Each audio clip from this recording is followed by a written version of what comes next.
Welcome to education with easy trick. आज हम लोग केपलर प्लैनेटरी लॉ के बारे में डिस्कस करेंगे। तो केपलर प्लैनेटरी लॉ के बारे में डिस्कस करने से पहले हम लोग केपलर की बायोग्राफी को कुछ जान लेते हैं। है केपलर सर, और केपलर सर जो थे वो 27 दिसंबर 1571 को उनका जन्म हुआ था विटमबर्ग में, जर्मनी में, जो कि 15 नवंबर 1630 को इनकी मृत्यु हो गई। ठीक है। German astrologer who discovered 3 major law of planetary motion.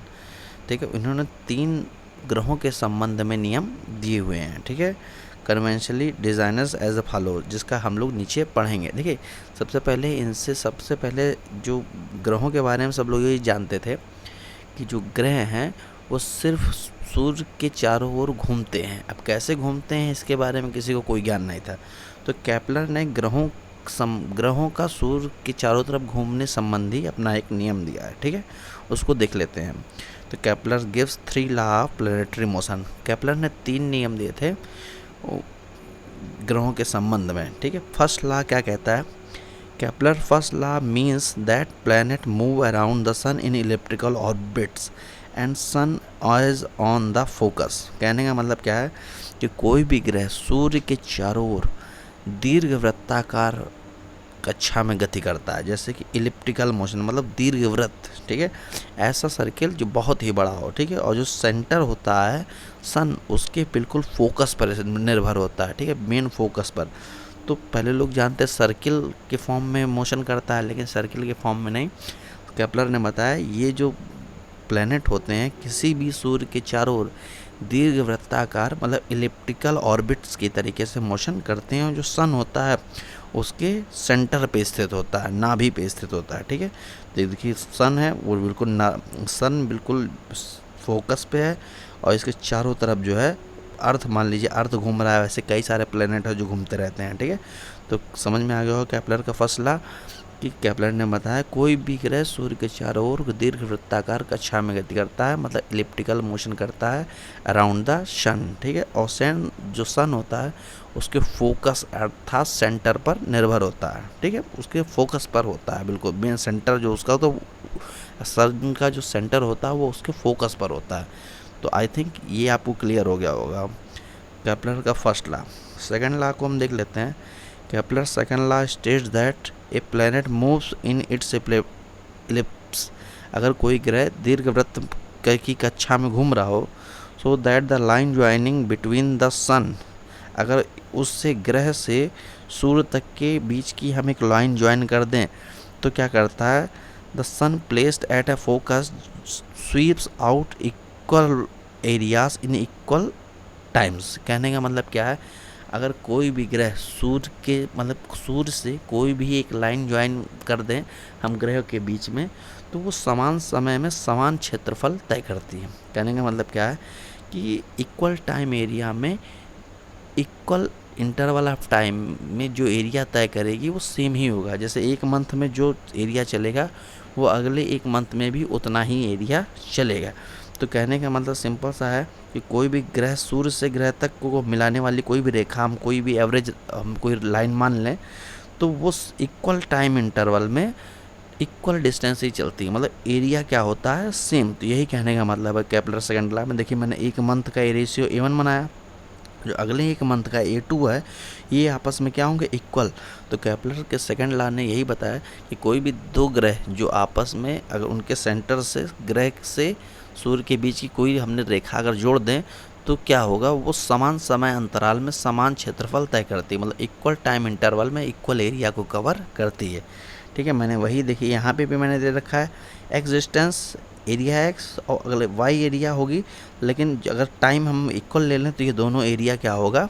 Same होगा। तो A1 इक्वल टू A2। ठीक है, तो आई होप ये आपको क्लियर हो गया। जो केपलर का सेकंड लॉ है वो इस बात को बताता है कि अगर कोई भी ग्रह से सूर्य तक के बीच में कोई औसत एवरेज लाइन अगर खींच दी जाए तो समान समय में मतलब इक्वल टाइम इंटरवल में इक्वल एरिया को कवर करती है। तो आई होप ये आपको क्लियर हो गया होगा। केपलर के थर्ड लॉ को डिस्कस कर देते हैं। The squares of the orbital periods of the planets are directly proportional to the cubes of the semi major axes of their orbits. कहने का मतलब क्या है कि सूर्य से ग्रह तक के मिलाने वाली जो एवरेज लाइन थी आर, और इसके जो भी परिक्रमण काल, जो भी घूमने का जो भी टाइम पीरियड का स्क्वायर जो होता है उसकी एवरेज डिस्टेंस के क्यूब के डायरेक्टली प्रोपोर्शनल होता है। मतलब सूर्य से ग्रह तक के मिलाने वाली रेखा की जो डिस्टेंस थी आर थी, और जो सूर्य का जो भी किसी भी ग्रह का जो भी पीरियोडिक टाइम होता है उसका अगर स्क्वायर कर दें तो वो डायरेक्टली प्रोपोर्शनल तो होता है 3 टाइम्स, मतलब cube of their distance between sun and planet. Clear.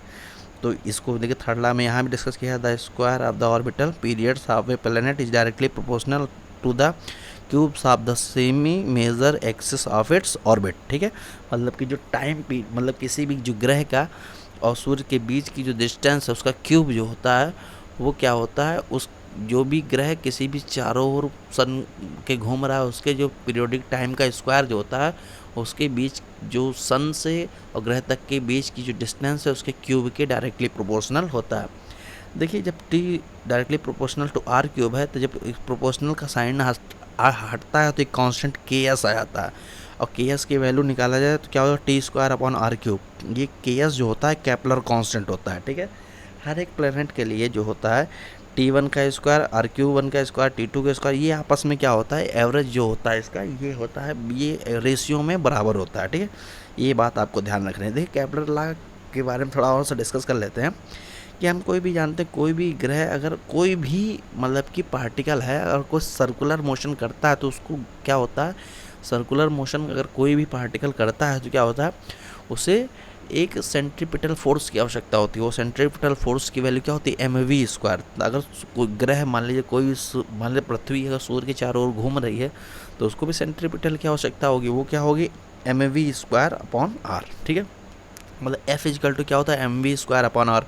अब हम जानते हैं सूर्य और ग्रह के बीच में अगर हम गुरुत्वाकर्षण बल निकालें, ग्रेविटेशनल फोर्स निकालें तो क्या होगी, g capital M upon M, g mm upon r square. ठीक है, तो अगर लेफ्ट दोनों फोर्स बराबर हैं तो इसका मतलब mv स्क्वायर अपॉन आर और कैपिटल जी mm और आर स्क्वायर भी आपस में बराबर होंगे। ठीक है, एक बात आप ध्यान रखिए। अब कोई भी ग्रह मान लीजिए भाई परिध मतलब किसी भी सेंटर का जो सर्कमफेरेंस क्या होता है 2πr, तो कहने का मतलब है कि कोई भी पृथ्वी जो है मतलब 2πr रेडियस में अपना एक सर्कमफेरेंस पूरा कर लेगी। तो अगर हम स्पीड निकालने तो क्या होता है, डिस्टेंस अपॉन टाइम। तो मान लीजिए जो डिस्टेंस होगी वो 2πr है और टाइम मान ली कैपिटल टी है, तो v इज इक्वल टू क्या हो सकता लिख सकते हैं, v अगर हम वेलोसिटी मान लें तो वेलोसिटी इक्वल टू क्या होगी, डिस्टेंस अपॉन टाइम, तो 2πr अपॉन टी होगी। तो यहाँ mv स्क्वायर था, वहाँ v की यहाँ हम 2πr अपॉन टी रख देते हैं। ठीक है, तो यहाँ से अगर हम थोड़ा सा t को उधर ले जाएँ, r को इधर ले जाएँ, तो ये T square upon R cube जो हो जाता है वो क्या होता है 4π स्क्वायर gm के बराबर हो जाता है। या यहाँ से हम देख ले रहे हैं कि टी जो स्क्वायर जो होगा वो आर क्यूब के डायरेक्टली प्रोपोर्शनल होगा, क्योंकि 4π gm वो ऑलरेडी क्या है, कांस्टेंट। 4π भी कांस्टेंट है, ग्रेविटेशनल जी की वैल्यू भी कांस्टेंट होती है, और एम जो होते हैं मान चलिए सूर्य का भी मास हो चाहे अर्थ का मास वो भी फिक्स रहता है। तो T square directly proportional to R cube हो जाएगा। इससे आपको समझ में आ जाएगा जो थर्ड लॉ जो होता है, the square of the orbital periods of a planet is directly proportional to the cube of the semi major axis of orbits. इस तरीके से न्यूटन्स के लॉ से आपको केपलर्स के लॉ का डिस्कशन हो जाता है। तो आई होप आपको ये वीडियो अच्छे से समझ में आया होगा। अगर ये वीडियो अच्छे से समझ आया प्लीज़ इस चैनल को लाइक कर दीजिएगा और नोटिफिकेशन बटन को जरूर दबा दीजिएगा ताकि इससे आने वाले रिलेटेड वीडियो आपको टाइम टू टाइम मिलती रहे। Thank you for watching this video.